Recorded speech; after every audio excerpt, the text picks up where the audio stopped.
Welcome to the How to Linearize Non-Linear Data using LoggerPro screencast.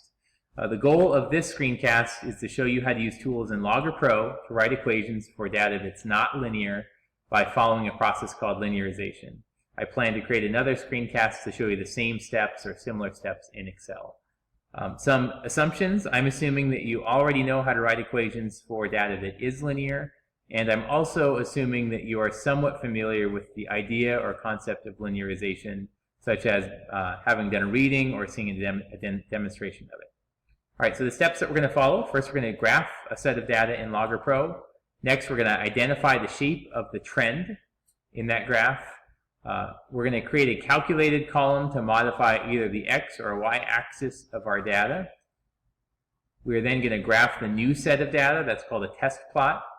If that graph turns out to be linear, then we're going to find the slope and y-intercept of that graph, the test plot, and use that to write an equation. All right, so let's get into LoggerPro. So first, we're going to open up LoggerPro. I have it on the desktop. And we're going to insert or type in a set of data. I've got two handouts that go along with this lesson. The first is a worksheet. It's called Writing Equations from Nonlinear Data. And the second is a handout that goes in your lab notebook called Patterns in Nature. So the first data set that I'm going to show is data set number 1. So I'm going to copy that and paste it into here. And you will notice that that data set itself didn't have any labels for what the y or x axis were. They weren't things like position or force. They didn't have any units, just y and x. You'll also notice, once we actually get to the point of writing an equation from this, that this is an example of non-realistic data, or not realistic data. All of the data points fall exactly along the trend line that we're going to create, or the curve that we're going to create. Real data would have uncertainty with each of the individual data points, and none of the data points would fall exactly on the equation or the trend or the fit that we find for this data.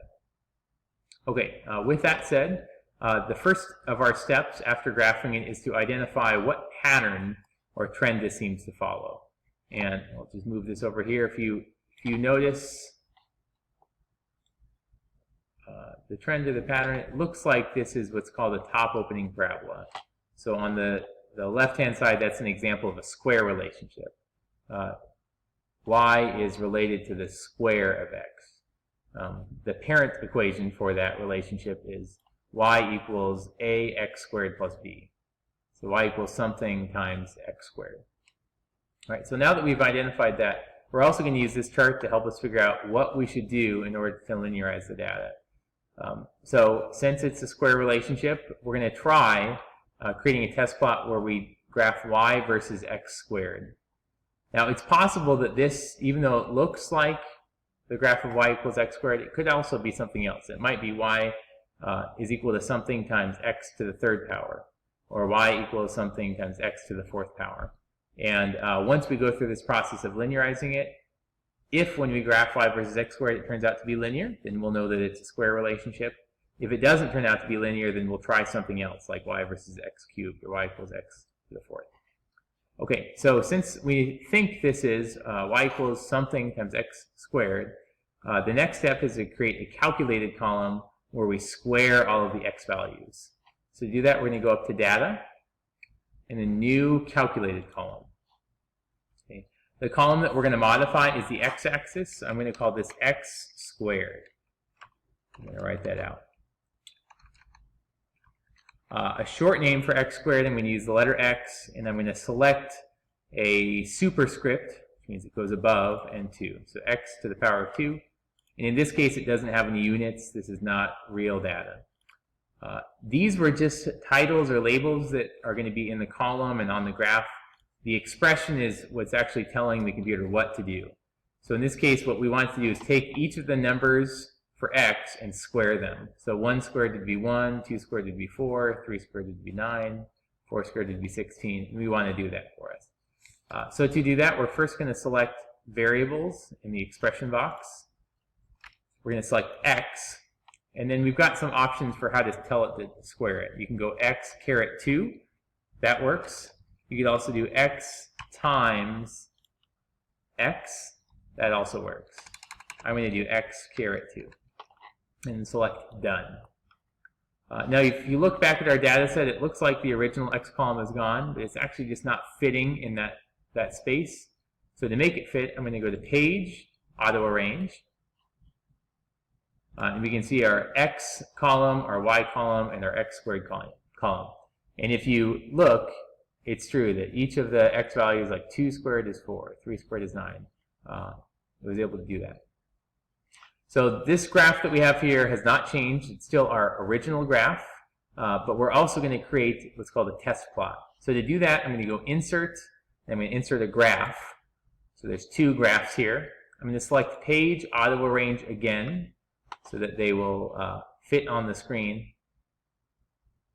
This is still our original graph. I'm actually going to put a title here, original graph for data set 1. To do a title, you just double-click on the graph where the title should go. Click Done.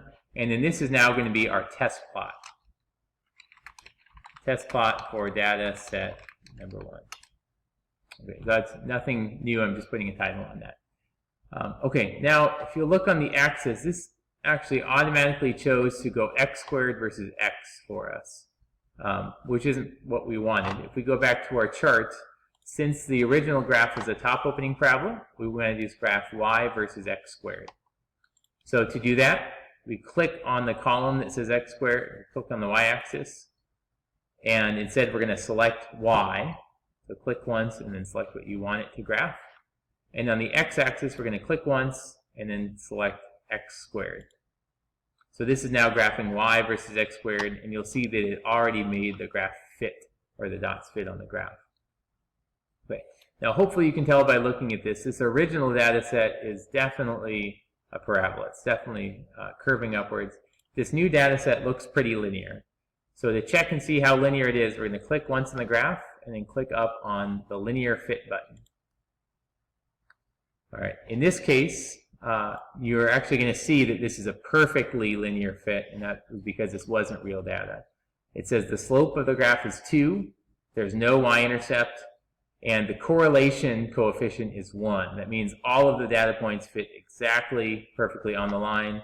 The root mean squared error is 0. That means none of the data points are off the line at all. Just for comparison, if we did that same fit for the first set of data, I'm going to click the linear fit button and first select the graph and then linear fit. You'll see that that line doesn't follow the data very well. The first dot is quite a bit to the left of the line. These dots are below. This dot is above.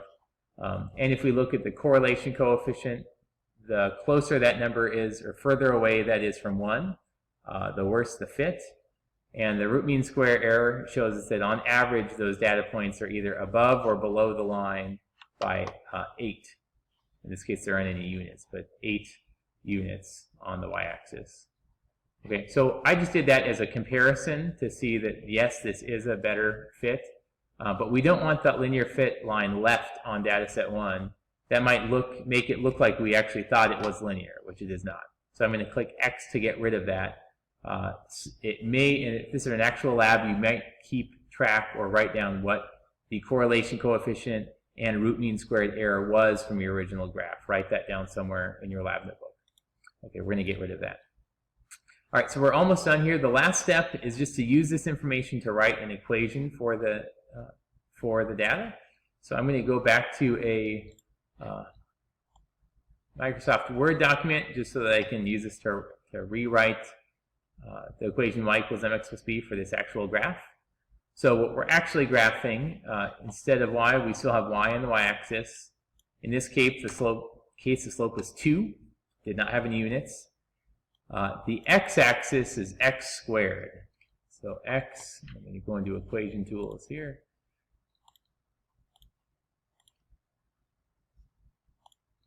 X squared, get rid of one of those.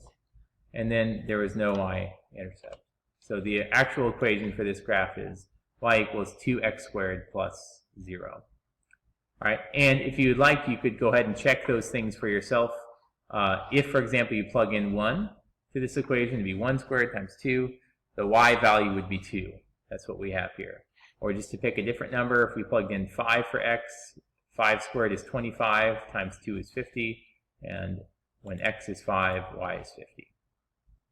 Okay, that's an example of how to do this with data that is nonlinear, but it's kind of fake data. It doesn't have any uncertainty and doesn't have any units. My next screencast is going to show how to do the same thing, but with units.